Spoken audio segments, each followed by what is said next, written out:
আপনি কি সেলাই কাজে একদম নতুন? তাহলে আজকের এই চুড়িদার কাটিং এর ভিডিওটি আপনার জন্য। কেননা আজকের চুড়িদার কাটিং এর ভিডিওটি এত সহজভাবে বোঝানো হয়েছে, নতুনরা একবার দেখলেই পারবেন। মনোযোগ সহকারে দেখবেন, তাহলে আর অন্য কোনো ভিডিও দেখার প্রয়োজন নেই। এটা দেখলেই পেরে যাবেন। এখানে আমি একটা নাইটির ছিট দিয়ে আজকে চুড়িদারটা বানিয়ে দেখাবো আপনাদেরকে। এখানে আমি একটা ৩ মিটার ছিট নিয়েছি। নাইটির সাধারণত ৩ মিটার ছিট থাকে। সেই ছিটটাকে শার্ট করে নিয়ে এবার চুড়িদারে আমি যতটুকু ঝুল দেব, ততটুকু ১ম এ মাপ করে নেব। এখানে আমি ৪২ ইঞ্চি চুড়িদারের ঝুলটা দেব এবং তার সঙ্গে সেলাইয়ের জন্য ২ ইঞ্চ এক্সট্রা নিতে হবে। তাহলে টোটাল হচ্ছে আমার ৪৪ ইঞ্চ। এখানে ৪৪ ইঞ্চ করে আমি ভাঁজ করে নিলাম। এই যে দাগ দিচ্ছি এখানটায়। এবার এই দাগ দিয়ে এখানটা ভাঁজ করে নেব।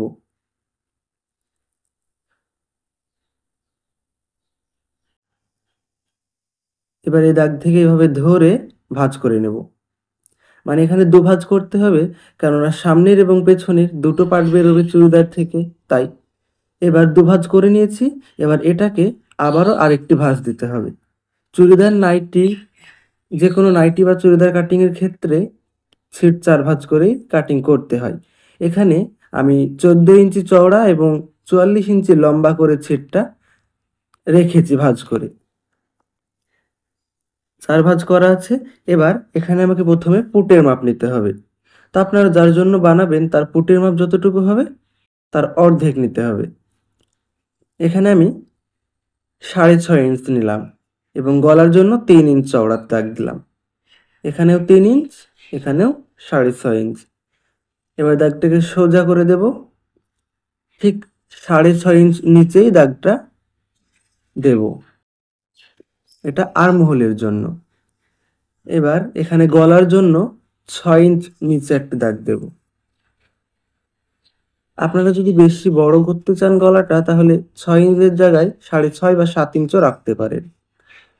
এবার এখানে আপনারা যেমন গলা তৈরি করবেন ডিজাইন, তেমন শেপ দিয়ে নেবেন। এখানে আমি চৌকাট করব, তাই চৌকাট শেপ দিয়ে নিচ্ছি। এবার এখানে বডির মাপ নিতে হবে। বডির মাপ যা হবে তাকে ৪ দিয়ে ভাগ করে ১ ভাগ নিতে হবে। বডির মাপ আমার ৪০, তাই এখানে ৪০ এর অর্ধে ৪ ভাগের ১ ভাগ হচ্ছে ১০ এবং তার সঙ্গে ১ ইঞ্চ এক্সট্রা, এটা ভেতরে থেকে যাবে। এবার একদম ওপর থেকে ২.৫ ইঞ্চে আমি একটি দাগ দিলাম। এটা চুড়িদারের ফাড়ার জন্য। আপনাদের যার যতটুকু হবে ততটুকু ইঞ্চি নিচেই দাগ দেবেন। এখানেও তাই সেম, যা মাপ হবে তার ৪ ভাগের ১ ভাগ এবং তার সঙ্গে ১ ইঞ্চ এক্সট্রা। এবার এই দুটো দাগের মিডিলে একটা আমাকে দাগ দিতে হবে। মিডলে দাগ দিলাম।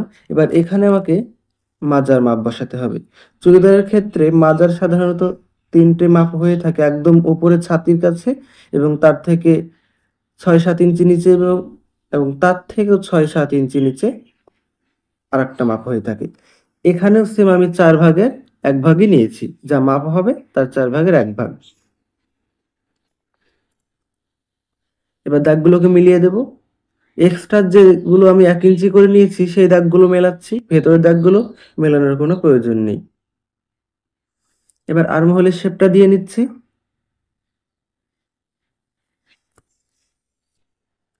আর্মহোলের শেপটা দেওয়া হয়ে গেল। এবার আমাকে এখানে মেপে নিতে হবে যে মাজার এটা কতটুকু আছে। এই মাজার যে এটা পুরোটা টোটাল, মানে এক্সট্রা সহ ধরে যা হবে তার থেকে নিচে ২ ইঞ্চ এক্সট্রা নিতে হবে।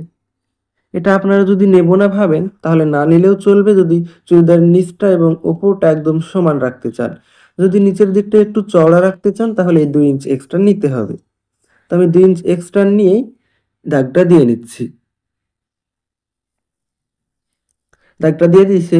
এবার আমি ঝুলটা করে নেব। এখানে আমার ঝুলটা সাধারণত দেখা যাচ্ছে না, ছিটটা ভাঁজ করেছি, ভেতরে পড়ে গেছে। তাই এখানে ৪৪ ইঞ্চিতে আমি দাগ দিচ্ছি এবং এখানেও ৪৪ ইঞ্চিতে আমি দাগ দেব। এবার দাগটাকে সোজা করে দেব। সোজা করে দিলাম।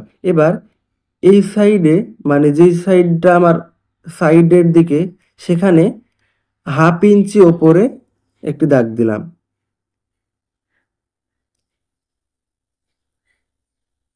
এভাবে দাগটাকে মিলিয়ে দেবো, একটু কোনা করে তুলে দেবো দাগটা। এবার এই মার্ক বরাবর আমি কাটিং করে নিচ্ছি।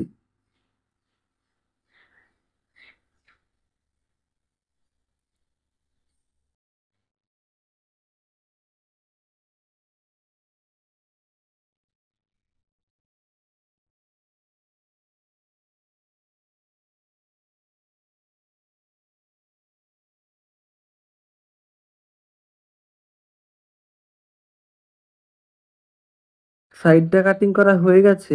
এবার এই যে মাজার মাপটা, যেটা সব নিচে দিয়েছিলাম, সেখানে একটা কাট বসিয়ে রাখবো। কারণ সেলাইয়ের সময় যাতে আমার সুবিধা হয় যে এখানটা থেকে ফাড়ার মাপটা হবে সেটা জানতে। এবার গলাটা কাটিং করে নিলাম।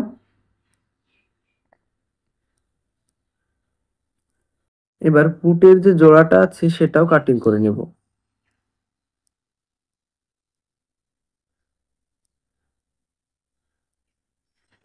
হয়ে গেল।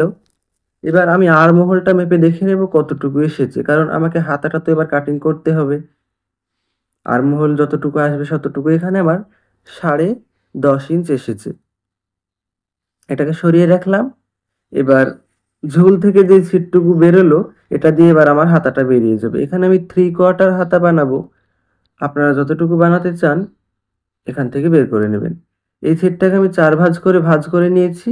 এবার সাইডে একটা সোজা করে কাটিং করে নিলাম। এবার হাতার শেপ দিতে হবে আমাকে। প্রথমে হাতার ঝুলের মাপ নেব।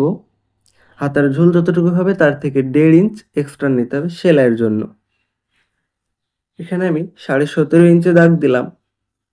দাগ দুটোকে মিলিয়ে দেব। মেলানো হয়ে গেল। এবার হাতার মুহুরির মাপ নিতে হবে। এখানে হাতার মুহুরি যতটুকু হবে তার অর্ধেক নিতে হবে এবং তার সঙ্গে 1.5 ইঞ্চ এক্সট্রা।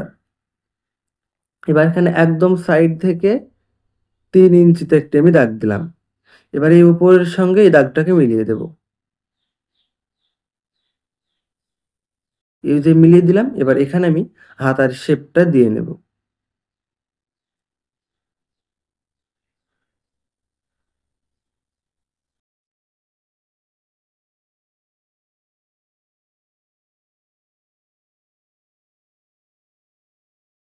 হয়ে গেল শেপ হাতাটা। এবার এই শেপ বরাবর আমি কাটিং করে নিচ্ছি।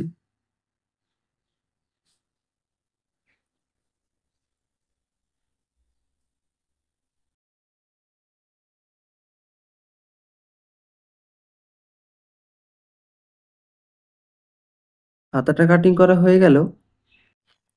এবার আমার বডি এবং হাতা কাটিং করা হয়ে গেল। এবার আমাকে পিঠে আমি ফিতা দেব, তাই ফিতাটা কাটিং করে নিচ্ছি। এখানে সাইড থেকে সিট বেরিয়েছিল, সেগুলো দিয়েই কাটিং করছি। এখানে ফিতার জন্য 1 ইঞ্চ চওড়া করে একটা ছিট কাটিং করে নিলেই হবে।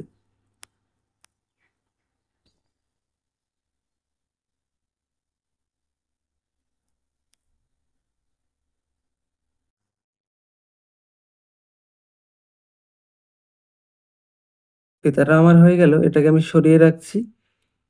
এবার আমাকে ফিতার যে ফুলগুলা হয় সেগুলো কাটিং করতে হবে। এভাবে ভাঁজ দিয়ে তারপর এটাকে কাটিং করে নিচ্ছি।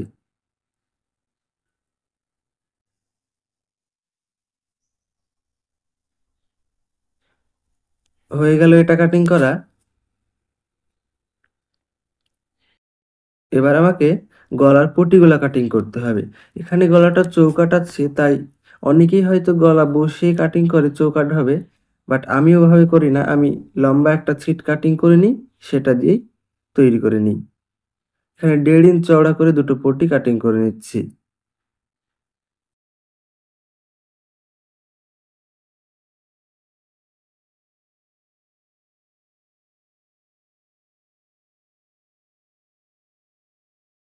এখানে চুড়িদারটা আমার কাটিং করা হয়ে গেল। তো এখানে আমার তরফ থেকে আপনাদের জন্য একটা প্রশ্ন, চুড়িদারের যা ঝুল তার থেকে কতটুকু এক্সট্রা নিয়েছিলাম সেটা আপনারা কমেন্টে জানান। দেখি কতজন পুরো ভিডিওটা মনোযোগ সহকারে দেখেছেন।